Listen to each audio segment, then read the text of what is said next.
মাগরিবের নামাজের পরে যেই বাড়িতে তিনটি আমল হবে, ওই বাড়িতে সব রকমের বালা মুসিবত থেকে আল্লাহ তাআলা হেফাজত করবেন। ওই বাড়ির যারা ফ্যামিলি থাকবে, সদস্য থাকবে, তাদের ভাগ্যের পরিবর্তন আসবে ইনশাআল্লাহ। মাত্র তিনটি আমল যে বাসায় নিয়মিত মাগরিবের নামাজের পরে হয়। এর মধ্যে 1 নম্বর হচ্ছে, মাগরিবের আজান যখন দিয়ে দিবে তখন বিসমিল্লাহ বলে ঘরের দরজা এবং জানলাটা বন্ধ করে দেয়। এটা হচ্ছে 1 নম্বর আমল। আগে অনেক সময় শুনতেন যে মুরব্বীরা বলতো যে আজান দিয়ে দিছে মাগরিবে, ঘরের দরজা জানলা বন্ধ করো। অনেকে এটাকে কুসংস্কার মনে করে, কিন্তু হাদিসের মধ্যে নবীজি বলেছেন বিসমিল্লাহ বলে তোমরা ঘরের দরজা এবং জানালা বন্ধ করে দাও, তাহলে দুষ্টু জিন এবং শয়তান ওই ঘরে ঢুকতে পারবে না। সুবহানাল্লাহ। এই জন্য আপনার ঘরের যদি জিন সহ কালো জাদু, ব্ল্যাক ম্যাজিক, কুফুরি এগুলো থেকে বাঁচতে চান, শয়তান থেকে বাঁচতে চান, মাগরিবের সময় আপনার প্রথম কাজ হবে বিসমিল্লাহ বলে তারপরে ঘরের দরজা এবং জানলা বন্ধ করে দেবেন। এটা হচ্ছে 1 নম্বর।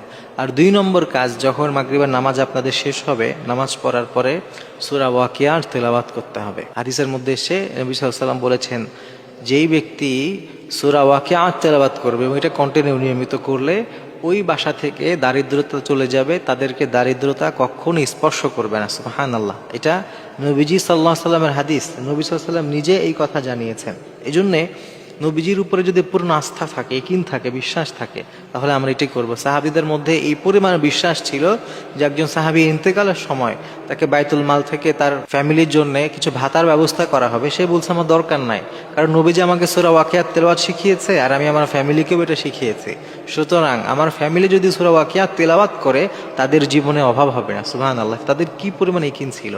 এজন্যে আমরা এই আমলটি করব। তাহলে 1 নম্বর বললাম ঘরের দরজা জানলা বন্ধ করা, 2 নম্বরে বললাম সূরা ওয়াকিয়ার আমল, আর 3 নম্বরে যে আমলটা করবেন, 3 নম্বরের আমল হচ্ছে সূরা বাকারার শেষের যে 2টা আয়াত আছে, এই 2টা আয়াত আপনি তেলাওয়াত করবেন মাগরিবের পরে। যদি করেন, হাদিসের মধ্যে এসে কেউ সূরা বাকারার শেষে 2টা আয়াত যদি কেউ তেলাওয়াত করে, এই 2টা আয়াতই তার জন্য যথেষ্ট হয়ে যাবে। সুবহানাল্লাহ। তার আর কোনো কিছুর প্রয়োজন নাই। এই 2টা আয়াতের মধ্যে আল্লাহ তাআলা এত পাওয়ার রেখেছেন, এত ফজিলত, এত গুরুত্ব রেখেছেন।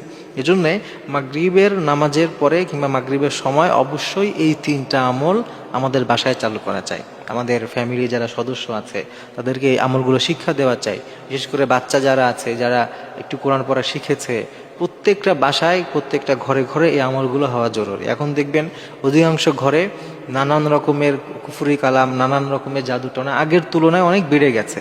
এটা একটা বড় কারণ হচ্ছে আমাদের বাসা থেকে এই আমলগুলা উঠে গেছে। এখন আর আমল নাই বাসায়। এখন সোশ্যাল মিডিয়া, টিভি, গান বাজনা এগুলো দিয়ে এমনভাবে ভরে গেছে যে আমাদের বাসায় আমলগুলো না হওয়ার কারণে এই নানান রকমের ফিতনা ফাসাদ আমাদের বাসায় ঢুকে পড়ছে। এজন্যে নবীজির বর্ণিত হাদিস থেকে এই 3টি আমল ইনশাআল্লাহ তাআলা আমরা নিয়মিত করার চেষ্টা করব।